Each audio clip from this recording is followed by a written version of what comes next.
Continuando con la parte de exposición del tema, en este caso de la última sección 27.9, en cuál es la sección del efecto de Hall, y cuál es, nos indica un poco de lo que respecta a la teoría en el texto, que el efecto de Hall fue descubierto por Erwin Hall, por eso en honor a su nombre, que es el efecto Hall, en el año 1879.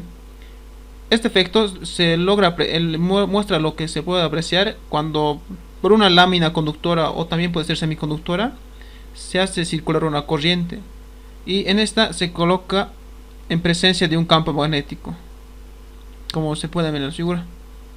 Las cargas que en este caso están circulando, como puedes ver acá, experimentan una fuerza magnética. Como vimos en la primera parte, la fuerza de Lorentz es la que experimentaría directamente, la cual es la fuerza que nos recordamos, si recordamos, era la fuerza vectorial igual a la carga por el producto vectorial de la velocidad por el campo magnético. Y estas son desplazadas de uno de los bordes de la lámina hacia otro lado. Esto hace que aparezca un exceso de carga, como vamos a ver en este momento, negativa desplazadas hacia uno de los bordes. En este caso la negativa se desplaza hacia la parte superior y la positiva se desplaza hacia la parte inferior. Esto hace que aparezca un exceso de carga en este borde, como podemos ver, y en el otro lado aparece un exceso de carga positiva. O sea, de un lado siempre va a haber un exceso de carga positiva como tanto un exceso de carga negativa. Si esta carga fuera positiva, entonces va a invertirse simplemente las cargas en los bordes. Esto también, este desplazamiento de cargas hace que esta misma provoque un campo eléctrico, que a su vez ejerce una fuerza de carácter eléctrico sobre las cargas. Como podemos ver, de la fuerza, para ella la fuerza que se genera un campo eléctrico es simplemente multiplicar la carga por el campo eléctrico. Esta fuerza eléctrica actúa en la misma dirección, pero en sentido contrario a la magnética. Como podemos ver en este momento, actúa en la misma dirección, pero en sentido opuesto de la magnética. La acumulación de cargas continúa hasta que el campo eléctrico se hace suficientemente grande como para que la fuerza compense a la magnética. En esta situación se caracteriza por la diferencia de potencial que aparece en uno de los bordes o aparece en los dos bordes, denominada también el voltaje de Hall o Hell. Si la intensidad que pasa por la placa de corriente y el campo magnético y n la densidad de portadores y su carga del ancho de la mitad se puede escribir como una ecuación que se muestra en el texto directamente. Aquí vemos un resumen del efecto de Hall, que es la aparición de un potencial eléctrico debido a la fuerza de Lorentz sobre una corriente. En este caso va a aparecer un potencial eléctrico en esta placa. Se ve como la fuerza de Lorentz sobre una de las partículas cargadas que circulan por una lámina, que genera un potencial eléctrico debido a la acumulación de cargas en los bordes. Aquí puedes ver que el movimiento de las cargas en esta placa genera una acumulación de cargas en los bordes, que en este caso, y se puede medir en estos bordes su diferencia de potencial eléctrico. Vamos a tener un breve resumen de lo que hice de la parte teórica y está. Nos dice que el efecto de Hall es similar a la desviación transversal de un haz de electrones en un campo magnético en el vacío. También indica que la diferencia de potencial es perpendicular a la dirección de la corriente en un conductor cuando ésta se coloca en un campo magnético, como pueden ver en esta parte. Vemos que la intensidad es perpendicular al campo magnético, como se dice en esa parte. Aquí vamos a hacer un resumen del efecto Hall así de forma ya más gráfica, en donde la polarización depende de si las cargas se están moviendo y son positivas o negativas en este caso.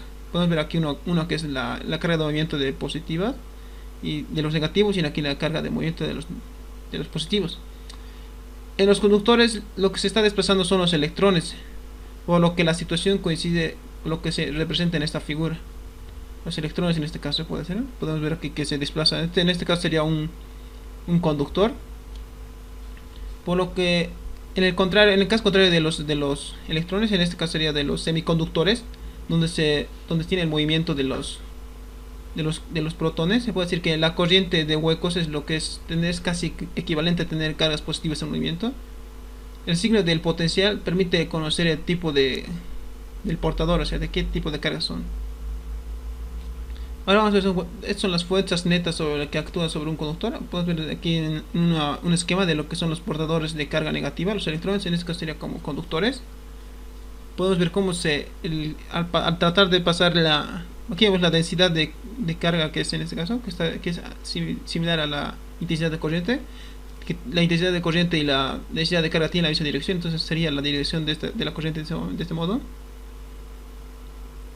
Y vemos que la fuerza, tanto la intensidad y el campo magnético son perpendiculares, como se dijo, y el campo magnético en este caso va a ser perpendicular también no va a ser perpendicular, sino va a ser en el caso de carga negativa, ambos van a ser tanto como la fuerza del campo eléctrico como la fuerza Z, como voy a echarse aquí, van a ser paralelos, y vamos que la velocidad de deriva va en contraria de la densidad de carga, del vector de densidad de carga.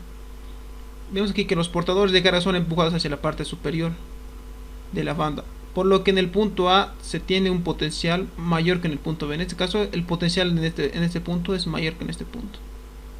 En el inciso B podemos ver que es como puede ser una placa semiconductora. Los portadores de carga otra vez son empujados hacia la parte superior de la banda, en este caso que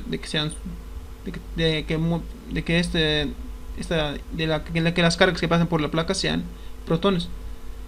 En este caso podemos ver que el campo eléctrico también va a tener una dirección perpendicular tanto a la corriente como al campo magnético.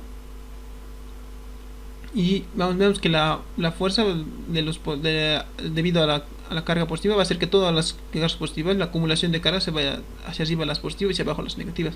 Y la velocidad de deriva en este caso va a ser paralela y colineal al vector de la densidad de carga. Y vamos a ver que los portadores de carga son otra vez empujados a la parte superior de esta banda, y de tal modo que la polaridad de la diferencia de potencial es opuesta a la de los portadores de carga negativa. Podemos ver en este caso.